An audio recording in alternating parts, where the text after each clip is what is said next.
Hello everyone and welcome to another very exciting tutorial. In today's episode we're going to talk about one of our favorite subjects, camera movement.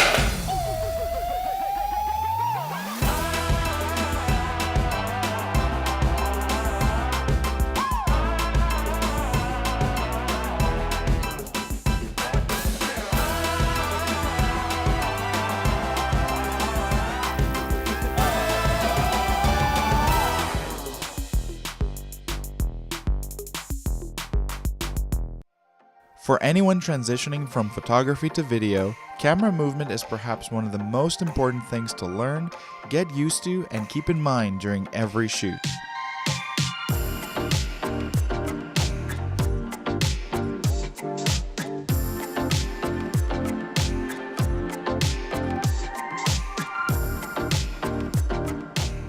Before we talk about anything else, what we should probably get out of the way is the most important rule we think you should know. If you're going to move your camera, you should make it intentional and back it up with some much needed motivation.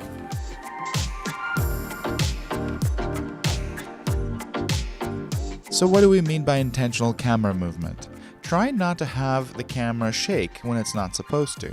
Try to use gimbals, Steadicam, shoulder rigs, and any intentional handheld shots. Just ensure that you are steady, as the smallest amount of movement could be jarring to the audience. Even the most tiniest movement looks a lot smaller on your camera monitor than it does on the bigger screen. If you're going to be walking with your camera or moving it through a scene, you will almost definitely need some kind of support. Action! Following characters on screen, you have a couple options in terms of movement. You can either move with them, with a stabilization device like a Steadicam or a slider or a van or a dolly, or you can do a lateral pan with them. But the problem with the pan is it suggests a secondary point of view. So oftentimes it can take you out of it. You feel more like a spectator rather than in the moment with the characters. Another big consideration to make with your camera movement is your lens focal length. Using longer lenses can make it a lot harder to get smooth footage because it's seeing such a small portion of the scene. Using a wider focal lens can drastically help de-emphasize the camera's movement and make the small bumps and shakes a lot less noticeable. In this shot we're leading K1 conversation on the phone. The biggest trick is that you gotta make sure it's properly center framed, so it helps in the long run to have this easy rig really to keep the motion smooth and weightless in a way. This is a very good example of making sure you do a lot of rehearsals, do a lot of planning. The reason we want to make sure your camera movement is motivated is that every time you choose to move your camera or use a tool to move your camera with, it should have some intention behind it, and that it should support your story. As you can see, you don't always need a dolly if you have a vehicle with an open side door or a big window and a steady driver. Obviously in situations where the ground is bumpy it wouldn't work, but we're kind of cheating it here. But also because we're in a parking garage, the movement of a car is very believable, so this shot is basically replicating what it would look like from the perspective of another car driving through the parking garage as we're tracking with our talent. So yeah, pretty simple setup. Alan's just sitting here on a gearbox inside.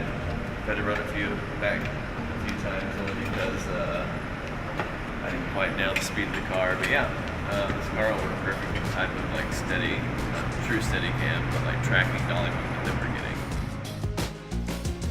If you wanted to move the camera from one character to another, or if you wanted to pan from one part of a scene to another, you can do that by using something the camera can follow that can help that transition and make the shot better, and also it keeps the audience engaged. This could be a person walking by, an item being passed or dropped. It's a very great way to do this.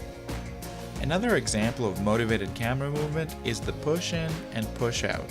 When your story requires it, you can consider moving your camera slowly towards your subject, adding to the moment a layer of importance, emotional depth, or to keep your viewer's attention to what's important. Also, these can be used to emphasize a character's point of view or situation that they're in.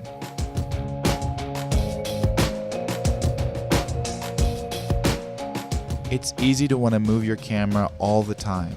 But when you're using camera movement in an intentional and motivated way, it is in those moments your characters and story will just shine through.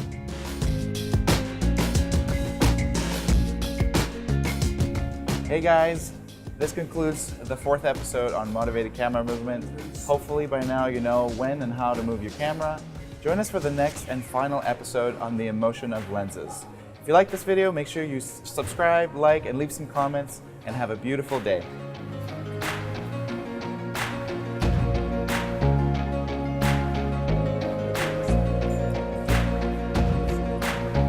Thank you very much. I appreciate it. One of our favorite subjects, camera movement. It didn't go. When following characters on screen, you've got a couple options. You can. So before we get anything else, let's get.